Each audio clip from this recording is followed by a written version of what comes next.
It was winter in a small mountain village when everything fell apart.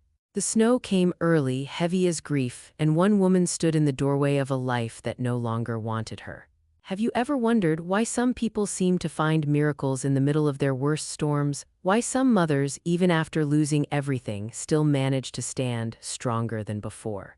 Maybe you've seen it too in a neighbor, a sister, maybe even in your own reflection. A woman who's been through so much that even the sky should have wept for her, and yet she keeps walking. But what if I told you one of those women once walked out of her home with nothing, no husband, no family, no roof, just a torn blanket, an empty stomach, and a baby growing quietly inside her? And what if I told you that same woman, the one they called cursed, would one day discover something buried deep in the earth, something that would turn her tears into treasure? Would you believe that? Or would you shake your head like most folks did back then and say, luck like that doesn't happen to people like us? See, this isn't a fairy tale. It's not about princes or palaces. It's about a poor single mom kicked out before her baby even took a breath, and how that unborn child, in ways nobody could explain, guided her toward a gold mine. Now, before we get there, let's start with a question closer to home. Have you ever felt like life just pushed you out, like one day you were part of something, a family, a plan, a dream, and then suddenly you weren't? She felt that too. The woman in our story, Hong Yu, knew the sound of doors slamming better than lullabies. She knew what it meant to be unwanted long before she had the strength to fight back. But here's what nobody saw coming. The moment she lost her place in the world, life quietly began building her a new one. Because on the day she was thrown out, something in the wind changed. The hens laid twice as many eggs. The cows gave milk after weeks of drought. Even the river, that dry ribbon of stone, began to hum again. Coincidence? Perhaps. Or maybe the world itself was shifting for her unborn child. Now imagine that.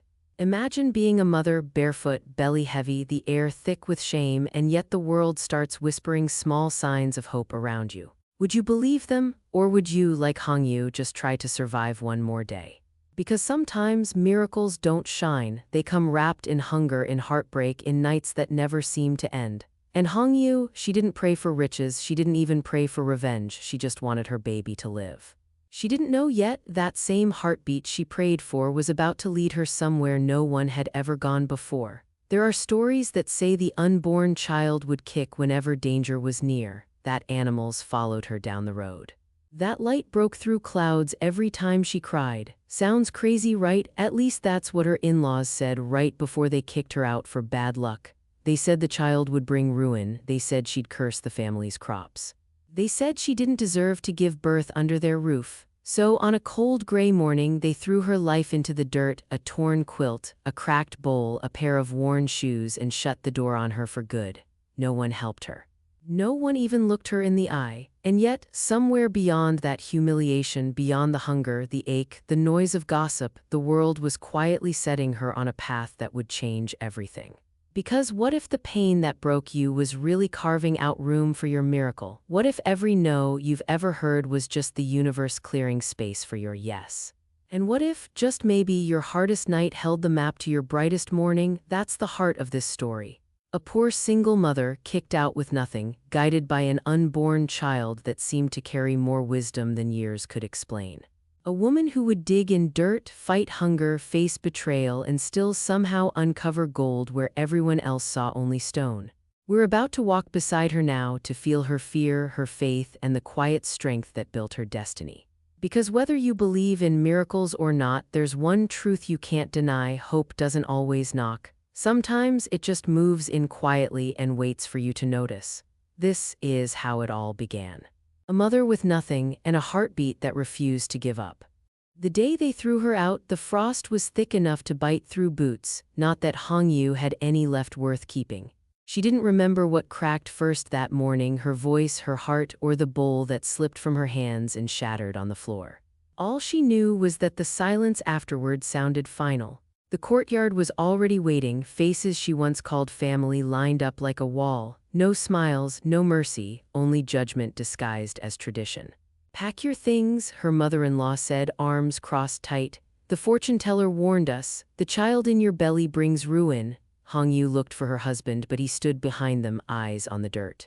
That silence cut deeper than the words. They didn't give her time to beg. By sunrise, her quilt, her cracked bowl, her daughter's little wooden doll, all of it lay in the mud outside the gate. When she bent to pick them up, her belly tightened. The baby kicked once, sharp and certain, as if to say, "Keep moving." So she did. Barefoot, she walked the length of the frozen lane, past neighbors who pretended to sweep just so they could watch. Nobody offered food. Nobody offered a word. It was hunger that found her first. Then the cold, then the loneliness that makes you forget what your own voice sounds like. She ended up at the edge of the village, beside a half-collapsed cow shed that still smelled of hay and rain. It wasn't shelter, it was possibility. She brushed the straw aside, set her bundle down, and whispered to her belly, "It's not much, little one, but it's ours." That night the wind pushed against the broken boards, and somewhere in the darkness a rooster crowed too early, as if the world itself was impatient for dawn. When morning came, so did the whispers. "She's stealing chickens. She's cursed the land. She'll come crawling back once the baby's gone." Rumor travels faster than fire in a hungry village. But life has a way of answering cruelty with small, stubborn miracles. The next dawn, Hongyu opened her door and froze. In the straw outside lay eggs, dozens, still warm. She hadn't touched a hen. She hadn't left the shed. Granny Wang, the widow 2 huts over, waddled by and grinned. "Heaven's paying attention, child," she said. "Don't question it, just eat." That night, Hongyu shared half with the old woman, half with her daughter.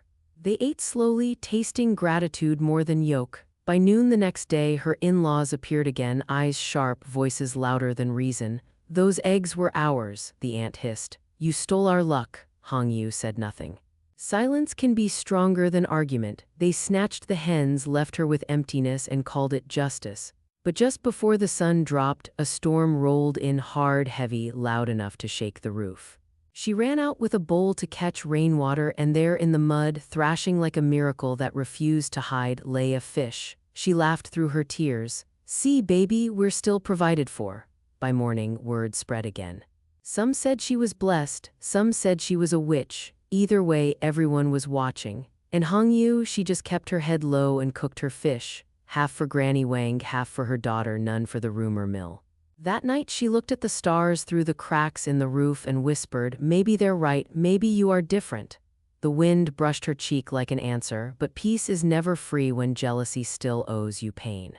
A week later, her husband's aunt arrived again, sugar in her smile and poison in her words. "You poor thing," she cooed. "We can talk to the elders, get you a little help if you hand over whatever luck you've stolen." Hongyu's eyes didn't flinch. "I don't steal, I survive." The smile cracked. That's when the aunt's voice turned cold.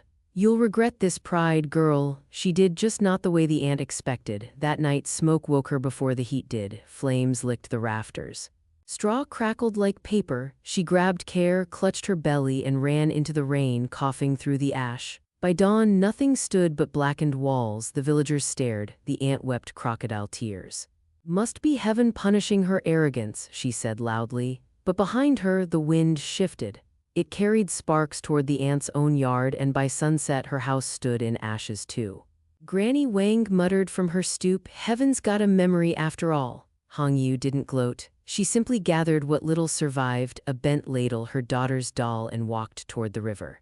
The water was high, the current wild, but she felt calm. Because for every door that slammed, the world kept cracking open another one. For every curse, a tiny mercy slipped through.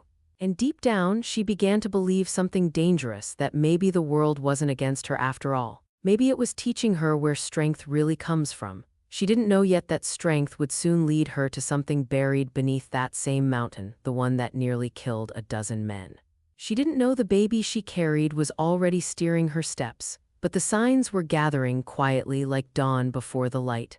Because sometimes when the world throws you out with nothing but a belly and a dream, it's not ending your story. It's handing you the map to the next chapter. They say luck is a strange visitor. It knocks softly, stays briefly, and leaves before you're ready to thank it. For Hongyu, it didn't knock at all. It just walked in, and with it came both wonder and fear. A month had passed since the fire.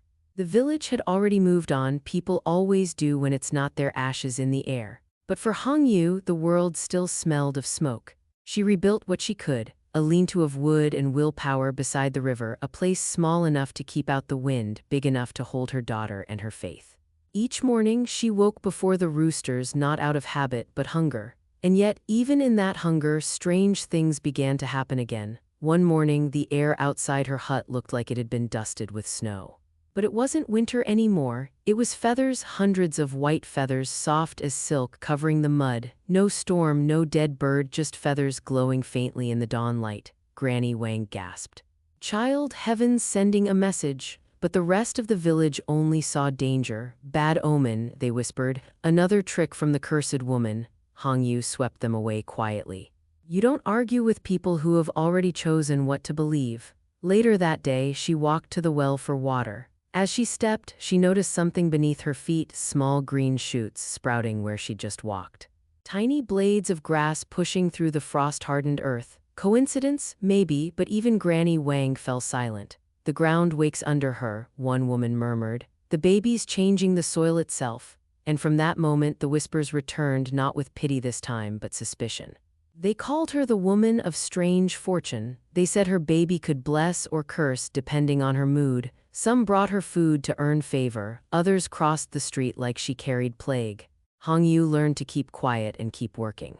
She cleaned laundry for coin, carried water for others, and tried to ignore the way even children stared at her belly like it glowed. But the more they whispered, the louder the world seemed to speak back.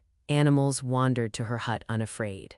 Her garden grew twice as fast as anyone's. Even her old cow, thin as regret, started giving milk again. Some said it was divine blessing, others said she'd made a deal with spirits. And still, through it all, the baby's heartbeat never faltered, steady, certain, guiding. Then, one afternoon, men from the city arrived, boots polished, voices loud, pockets full of promises. They came to talk about the mountain.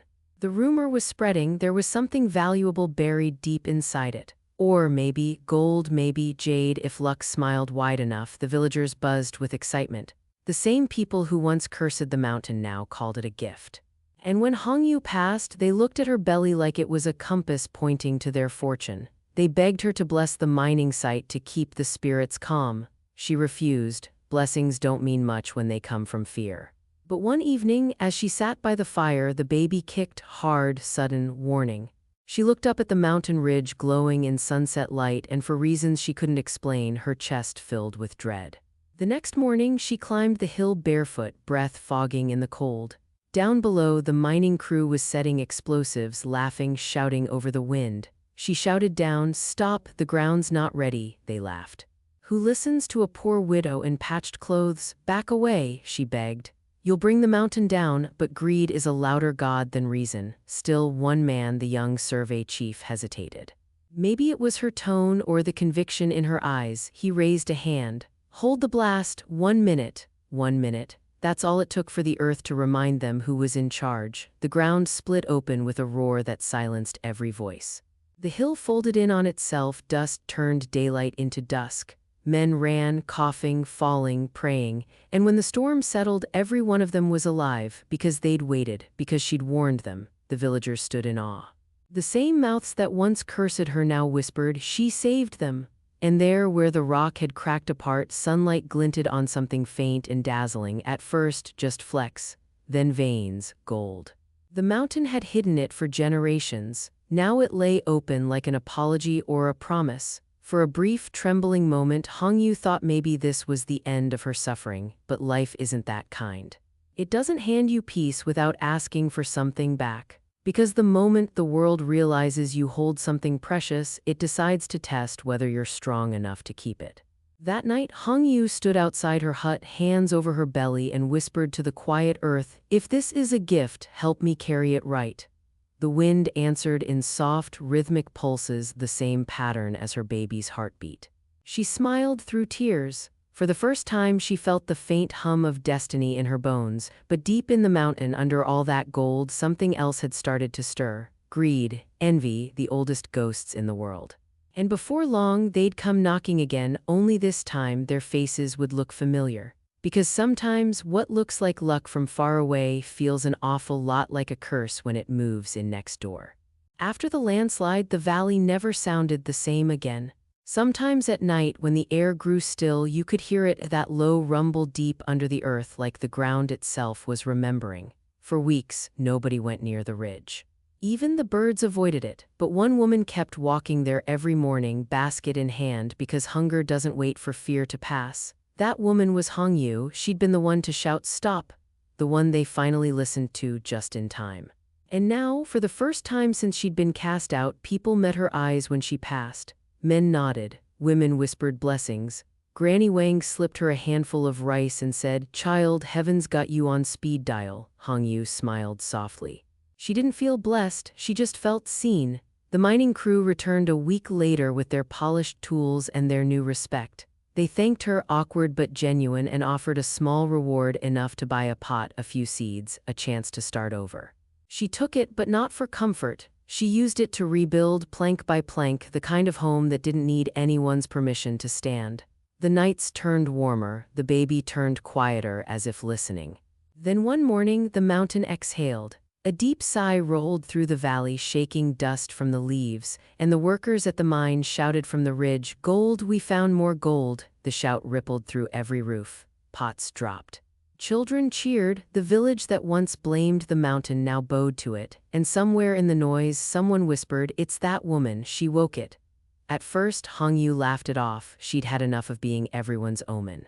But that night, as she sat by the fire, she heard something new, not a rumble this time, a hum, low, steady, almost like a heartbeat. It came from the earth beneath her feet, and the baby in her belly kicked once, twice, in rhythm with it. She froze, then she whispered, "I hear you." From that night on, she listened. Every time the hum deepened, she felt drawn to walk, and every time she stopped where the sound grew strongest, the miners found richer soil there. Word spread fast. They started calling her the Whisperer. Some said the unborn child was guiding her, others said she could talk to the mountain itself. Hongyu didn't correct them, she just kept listening. When the mining foreman came to her hut, hat in hand, he said, "We could use your help, your instincts, we'll pay fair." She hesitated. "I'm no expert," he smiled. "You're alive because you knew what we didn't." "That's expert enough." So she agreed, on one condition: no digging on days the mountain hums wrong. The men laughed at first, but after what they'd seen, no one argued. Week by week, they mapped the veins she pointed out. Each one struck true, each one safer than the last. It was uncanny, it was impossible, it was happening. Soon the village stopped whispering, "Cursed." They started whispering, "Chosen." But the thing about praise, it doesn't erase envy. It just hides it under polite smiles. One afternoon, her husband's family showed up again, the aunt, the mother-in-law, even her husband, faces stiff from fake humility. "Hongyu," the aunt began sweetly, "family's family. You're doing so well now, let's rebuild together."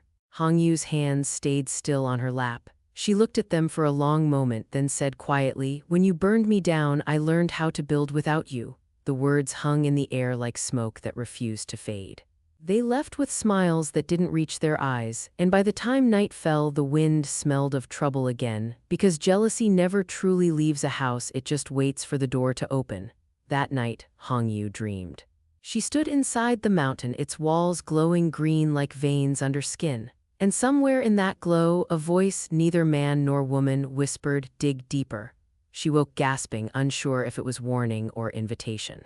The next day, she climbed the ridge again, the baby heavy, the air thick. She knelt where the hum felt strongest and pressed her palm to the earth. Warmth spread through her skin, not fire, not danger, life. She smiled, whispering, "Thank you." The survey chief saw her kneeling and called, "What do you hear this time, Madam Whisperer?" She looked up, hair dancing in the wind. "Not danger," she said. "Something waiting." And though no one else could feel it, the whole valley seemed to exhale, as if the mountain itself had been holding its breath for this moment. That evening, Hongyu sat by her daughter and murmured, "Sometimes, little one, the world speaks soft. We just have to learn which silences mean safety." Outside, the miners' lanterns flickered like stars come down to rest. The hum underfoot faded into calm, and for the first time, Hongyu felt something new, not fear, not hunger, belonging. But she didn't know that belonging would be tested again, because beneath every whisper of hope there's always another echo waiting, one that asks how much more you're willing to lose to keep what you've found. The mountain had learned her name, the village had learned her value, but envy learns your routine. It waits at your gate and knocks like an old friend.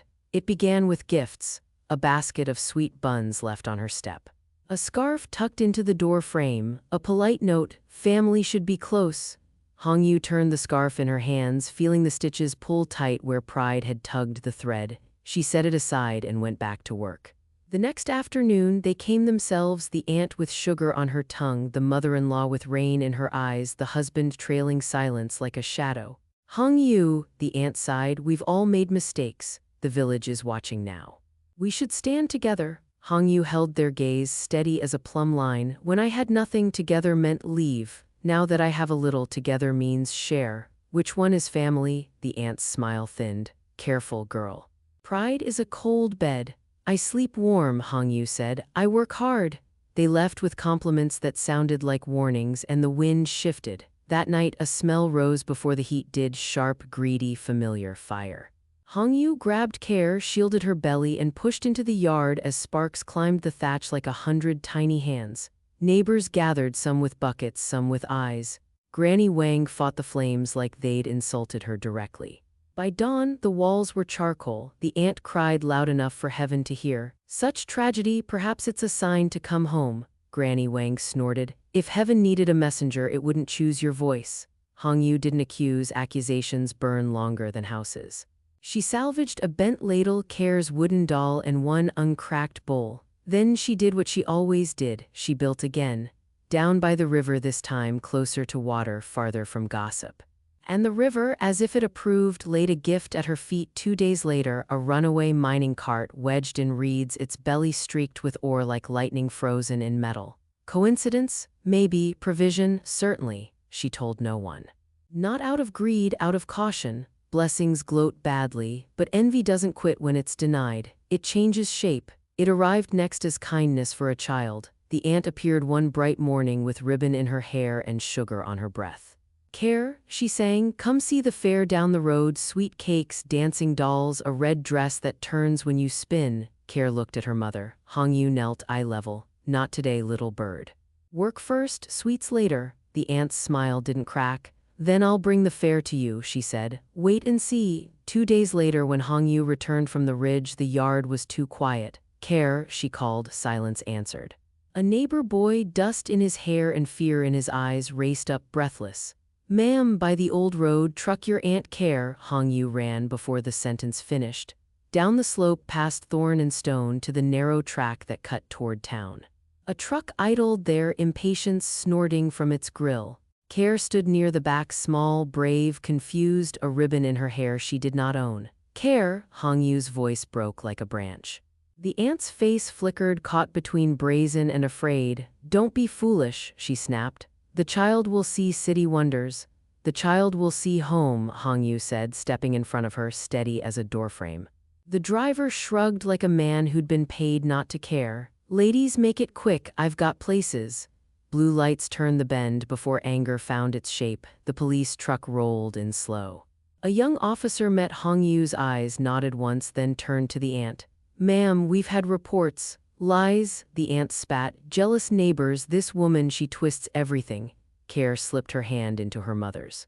Hongyu squeezed twice, the secret code that says I'm here. The officer looked at the ribbon, the truck, the driver's ledger with no names. He didn't raise his voice. He didn't need to.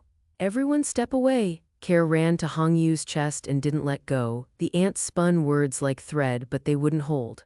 By evening, she was in the back of the police wagon, shouting apologies to people she hadn't harmed and curses at the one she had. The driver stared at his shoes and wished for a different job. Hongyu walked home slow, hand on Care's back, hand on her belly, counting blessings like beads. That night, she whispered into the dark, they tried to sell our tomorrow. But tomorrow is mine to raise. Days grew steadier. The mine obeyed the rules she'd insisted on: no blasts on bad days, no shortcuts to hurry daylight. Men grumbled less. Accidents stopped trying to write their names in the dust. Traders came with better offers, written, stamped, honest. Hongyu read each one twice, then taught Care to read them too. Know what your name signs, she said. No one can steal a future you understand. One evening, the survey chief brought a paper that didn't feel like paper at all. It felt like a threshold. A license in her name to manage a small, ethical claim with village oversight. No bribes, no middlemen, no hidden hooks. He handed it to her like passing a candle in a dark room. You earned this. Hongyu took it with both hands. Then let it serve more than me. The village glowed a little warmer, lanterns on porches, soup on stoves, laughter that didn't ask permission. And yet, jealousy is patient. When it can't take your bread, it reaches for your reputation. Rumors started new slicker practiced. She fakes her miracles. She hides gold in walls. She had help from the chief. Widow not by choice. Hongyu did not chase them. Chasing a rumor is like wrestling smoke. You get tired and the room still smells of fire. She worked. She paid. She showed up where she said she would. Then came the night of the second fire, not at her place, at the ants. Flames licked sky. Shouts cut the quiet, the street filled with buckets and fury. When dawn broke, Ash wrote familiar lessons across the ground. The ants stood in the street, wild with grief and grievance. "This is her curse," she screamed. "She returns every pain." Granny Wang stepped forward, old spine iron true. "No curse, just matches, maybe yours, maybe not, but I've seen which way the wind blows after a lie, right back to the liar's door." Hongyu said nothing. Some truths don't need witnesses, they need time. That evening, Hongyu tucked Care in, then sat with the baby's weight warm against her chest. "Listen," she murmured to the quiet after a storm. "That's the sound of a life not asking for applause." Outside, the mountain hummed low approval, not warning. Lanterns bobbed like tame stars along the path. For a long breath, everything belonged. But belonging is where the next test always knocks. Because the world, kind as it can be, still asks one hard question: will you hold your ground when comfort tempts you to drift? Hongyu smiled into the dark. "Yes," she said to no one and to everything. "Yes." When life finally quiets, that's when you start to hear the smallest sounds. The kettle breathing, the river folding over stones, the whisper inside your own chest that says you made it this far. That's how the dreams began. They didn't roar or sparkle. They arrived like candlelight, flickering, patient, impossible to ignore. At first it was color, green under black, a shimmer in stone. Then sound, a pulse deep and even, like a drum you feel more than hear. And always, somewhere in that rhythm, a heartbeat that matched the baby's. Hongyu would wake in the dark, hand on her belly, certain she'd been walking somewhere she'd never seen. She'd whisper, "Are you talking to me, little one?" And the baby would answer with one gentle kick. The next morning she followed a feeling instead of a road. The air smelled different, metal and moss, the breath of buried things. She stopped where the breeze stilled, where birds refused to cross. Kneeling, she brushed aside gravel. Gold dust winked up at her like sunlight pretending to be dirt. She didn't shout, she didn't run. She just smiled and whispered, "Thank you." Then she covered it back up. Because some gifts are safer when hidden until the world is ready. The dreams kept returning. Each one drew lines through her sleep, veins beneath mountains, safe paths through danger, names she'd never heard. She began sketching them in the dirt each morning before chores. Care watched, chin on knees. "Mama, is that magic?" "Maybe," Hongyu said. "Maybe it's just paying attention." Word spread again, but this time the noise was gentler. Miners came with respect instead of mockery. They asked her to walk the ridge before new digs. If she nodded, they worked. If she frowned, they waited. And nobody died that season. The chief said quietly, "You've saved more lives with silence than I have with schooling." Hongyu answered, "Silence listens longer." The baby grew restless as the mine grew louder. He'd kick hard when greed filled the air, settle when honesty returned. Sometimes Hongyu wondered if he already knew more than she ever would. She began calling him her compass, not her miracle, just her compass. One dawn, the hum beneath the valley changed pitch, sharper, nervous. She felt it in her bones before she heard it. She hurried to the ridge, hair uncombed, heart hammering. 2 new men were testing drills near a fault line, bragging about how quick work makes rich men. She shouted, "Stop."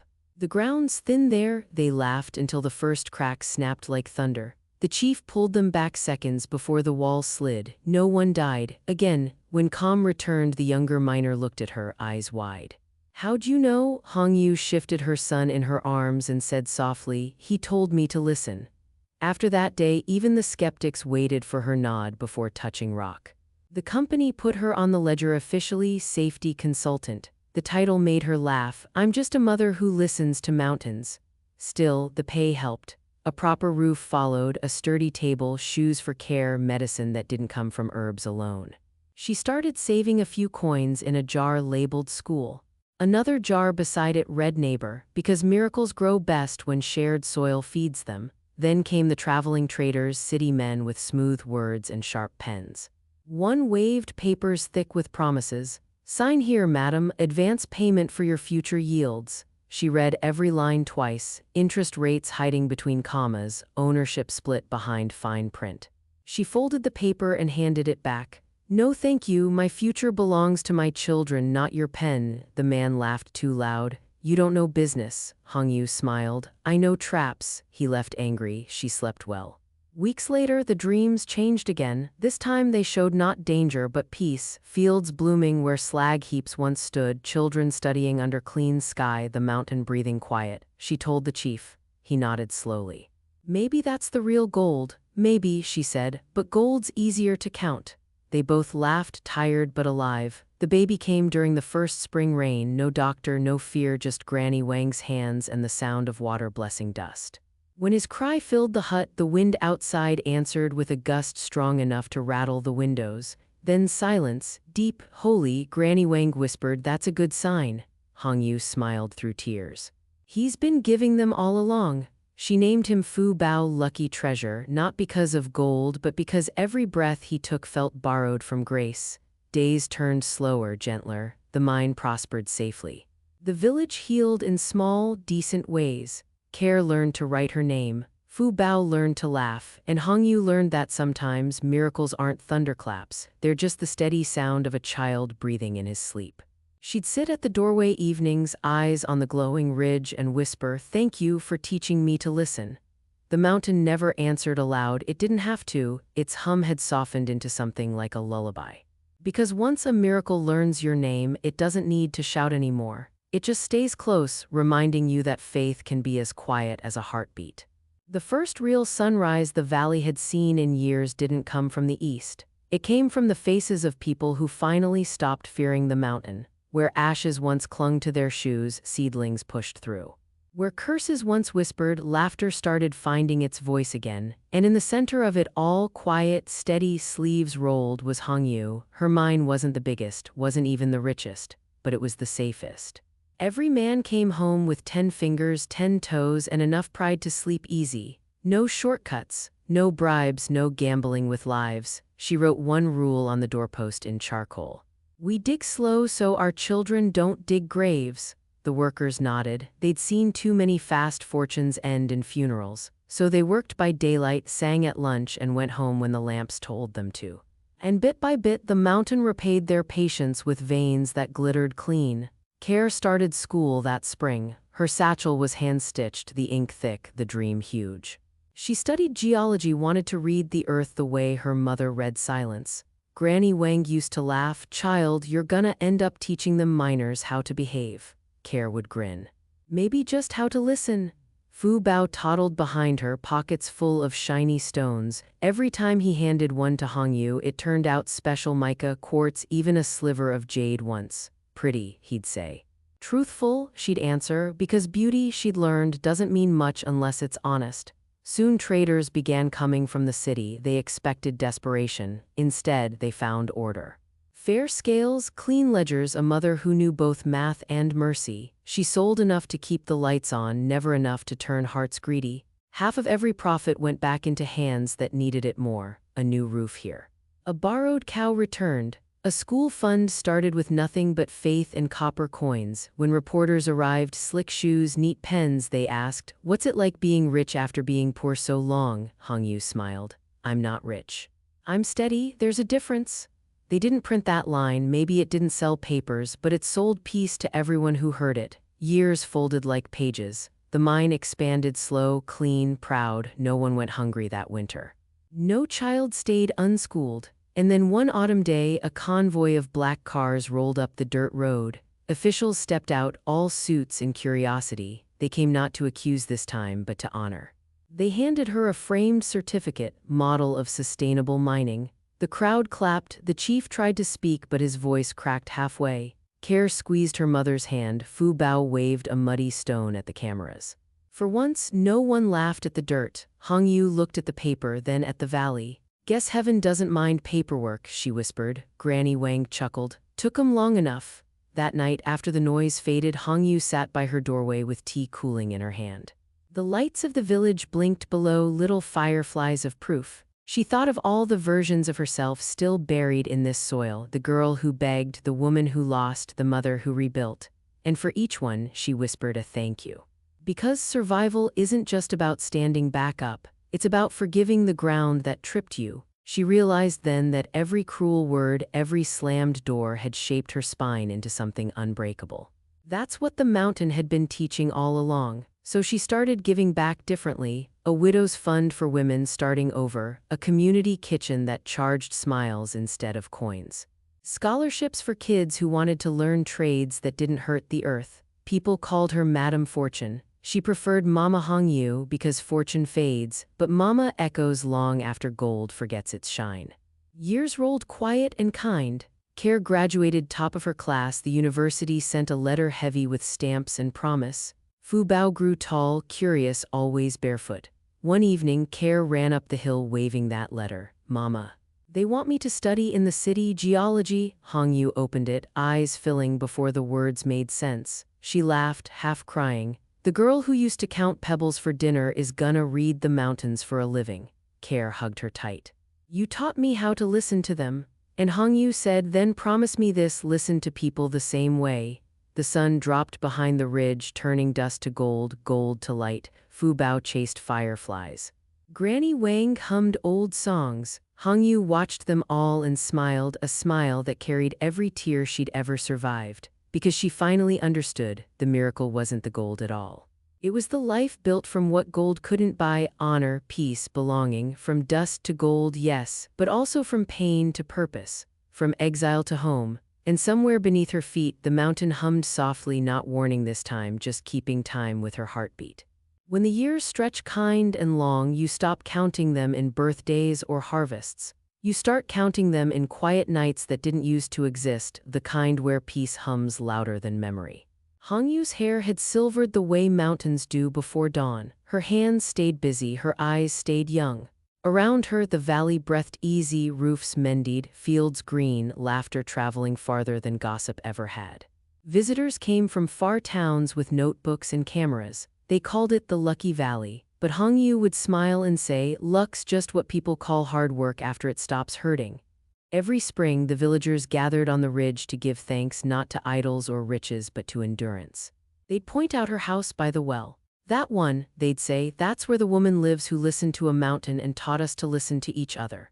And newcomers, standing there with wind in their hair, would feel something they couldn't quite name, that strange warmth of realizing ordinary lives can still end in light. Hongyu didn't tell stories about gold anymore. She told stories about soil needing rest, about people needing patience, about time being the only teacher that never rushes its students. Care wrote letters from the city full of rock samples and excitement. Mom, I'm studying the same earth you taught me to trust. Fu Bao stayed close to the valley, running the mine with quiet honesty, reminding everyone that profit meant nothing if it cost a single breath. Granny Wang, older and slower now, liked to sit on the porch and mutter, see, told you heaven keeps receipts. Hongyu would laugh, maybe heaven just likes to balance the books. Some nights she still dreamed of the hum, not warning anymore, just rhythm. A lullaby from the ground that raised her. She'd wake, look out at the sleeping village and whisper, thank you for letting me stay long enough to see what hope can build. Because that's the thing about hope, it doesn't always shout. Sometimes it just sits beside you quietly until you realize the storm's over. One festival night, lanterns swayed across the square like slow-moving stars. Children danced, fiddles argued happily with drums. Granny Wang nudged Hongyu, remember the night they threw you out? Hongyu chuckled, eyes on the firelight. I remember thinking the sky would never be kind again. And look at it now, Granny said, voice thin but proud. Same sky. Different light? That's the secret no one tells you about redemption. The world doesn't change, you just finally stand where the light can reach you. When the music softened, Hongyu took the stage just once. No speech prepared. She simply said, if you've ever been left behind, if you've ever been told you were too late, too poor, too small, remember this valley. We started with ashes and we ended with shelter. We found gold we could spend and gold we could never lose. The crowd went quiet in that respectful way country crowds do, hands still, hearts loud. Later at home, Hongyu lit one lamp and wrote her last letter to Care. When people ask how it happened, tell them it wasn't magic. Tell them it was mornings that hurt to get up for and nights that hurt to remember and 1,000 small choices to believe tomorrow might still be kind. She folded it neatly, placed it under the box marked school, and smiled. Outside, the mountain shimmered under moonlight. It didn't hum anymore, it purred, content, fulfilled, home. Hongyu closed her eyes, hearing the same steady rhythm she'd followed all her life, not thunder, not fear. Just that quiet drumbeat of persistence that had once lived inside her child. And somewhere beyond language, the mountain whispered back one last time, "You listened well." So if you're listening now, from your kitchen table, from a small apartment window, from a life that feels heavy, remember her. Remember the woman who walked out with nothing but a heartbeat and found enough faith to build a world. Because the world still hides tomorrow's gold inside today's dirt. You just have to keep digging gently, patiently, believing something good still lives under the dust. Hope doesn't always glitter. Sometimes it breathes, sometimes it waits, but it's always there. And if you can hold on to that, you've already struck the richest vein of all. Hope has its own gold. Hope can rise even from the darkest times.